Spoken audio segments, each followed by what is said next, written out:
বিস্ফোরক অধিদপ্তরের লাইসেন্স প্রদানে দীর্ঘসূত্রতা, নবায়ন প্রক্রিয়ায় অস্বচ্ছতা, অযৌক্তিক বিলম্বে রেফ্রিজারেশন ও এয়ার কন্ডিশনিং খাত মারাত্মকভাবে ক্ষতিগ্রস্ত হচ্ছে এমন অভিযোগ তুলেছে খাত সংশ্লিষ্টরা। মঙ্গলবার রাজধানীর সেগুনবাগিচায় বিস্ফোরক অধিদপ্তরের সামনে এ খাতে সমস্যা নিরসনে মানববন্ধন করেছে Bangladesh refrigeration and air conditioning merchants association. এ সময় সংগঠনটির সভাপতি আনোয়ারুল ইসলাম ৩ দফা দাবি তুলে ধরেন। বলেন, ১৯৮৪ সালের আইনে পরিচালিত বিস্ফোরক অধিদপ্তর পরিচালিত হচ্ছে।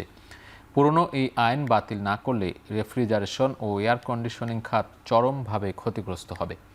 মন্ত্রণালয়ের দীর্ঘসূত্রিতার কারণে লাইসেন্স প্রদান ও নবায়ন প্রক্রিয়া বাধাগ্রস্ত হচ্ছে বলে অভিযোগ করেন তিনি।